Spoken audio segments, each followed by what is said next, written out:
एक छोटे से गांव में, जहां पहाड़ियां आसमान को छूती थी और नदी का मधुर संगीत हर शाम गूंजता था, वहां रहता था रामू। रामू एक साधारण किसान था, लेकिन उसकी आंखों में एक अनकहा दर्द छिपा था। बचपन से ही वह अंधा था। गांव वाले उसे अंधा रामू कहकर चिढ़ाते, लेकिन रामू कभी टूटा नहीं। वह अपनी छड़ी के सहारे खेतों में घूमता, फसलों की आवाज सुनकर उनकी सेहत का पता लगाता। भगवान ने आंखें तो नहीं दी, लेकिन कान और दिल दे दिए, वह हमेशा मुस्कुराते हुए कहता। रामू की पत्नी सीता एक सुंदर, मजबूत औरत थी।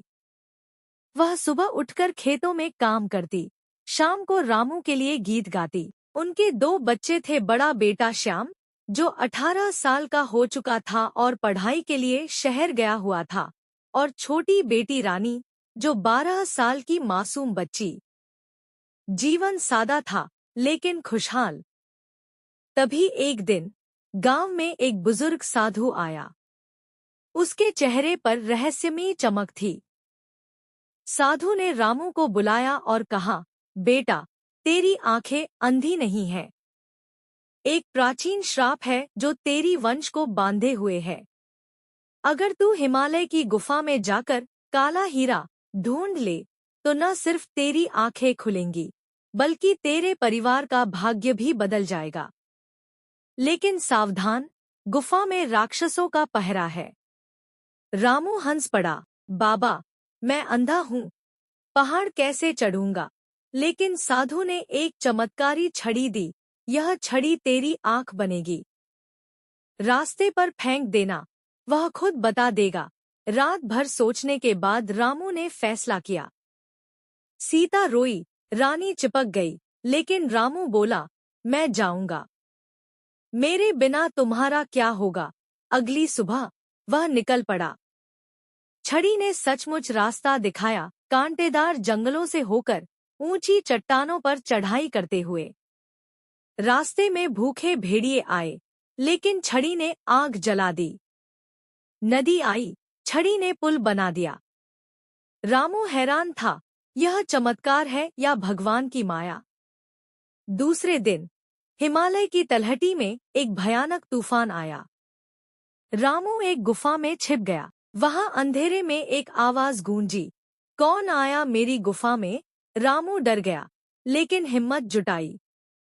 मैं रामू हूँ, काला हीरा ढूंढने आया।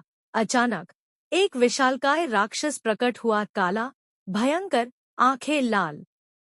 हीरा मेरे पास है, लेकिन इसे पाने के लिए 3 पहेलियां सुलझानी होंगी।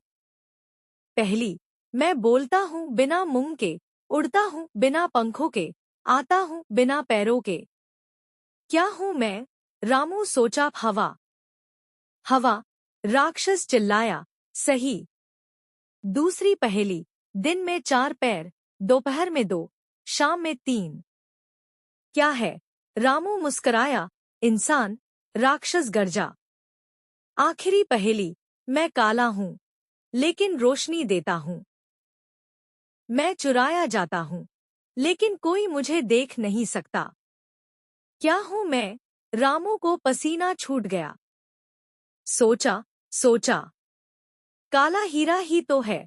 राक्षस हंस पड़ा, सही, लेकिन हीरा तुझे नहीं मिलेगा, यह मेरा है।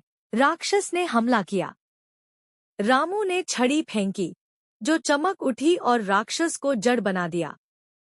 हीरा रामू के हाथ आ गया, लेकिन ट्विस्ट आया। हीरा चमकते ही रामू की आंखें खुल गईं। पहली बार उसने दुनिया देखी, हरे भरे पहाड़, चमकती नदी। खुशी से नाचने लगा, लेकिन हीरा गर्म हो गया। रामू ने देखा, हीरे में एक छाया कैद थी। वह छाया बोली, मैं राजकुमार विक्रम हूँ। सदियों पहले इस राक्षस ने मुझे श्राप देकर अंधा कर दिया और हीरे में कैद कर लिया। तूने मुझे मुक्त किया, अब तेरा इनाम ले। राजकुमार ने रामू को आशीर्वाद दिया, तेरा परिवार धनवान हो जाएगा। रामू लौटा। गांव वाले दंग। सीता गले से लगा ली। रानी चिल्लाई, पापा की आंखें। लेकिन असली चमत्कार तब हुआ जब रामू ने हीरा तोड़ा। उसमें से सोने चांदी की वर्षा हुई। श्याम शहर से लौटा, अब पढ़ाई के साथ खेती का कारोबार शुरू किया। रामू ने गांव में स्कूल खोला, जहां अंधे बच्चों को पढ़ाया। सीता गाती, अंधेरा भी रोशनी बन जाता है अगर हिम्मत हो तो। एक दिन साधु फिर आया। रामू, तू ही राजकुमार का वंशज था। श्राप टूट गया, सब खुश। रामू आज भी कहता, आंखें देखने के लिए नहीं, महसूस करने के लिए होती हैं। मोरल, हिम्मत और विश्वास से कोई भी अंधेरा दूर हो जाता है।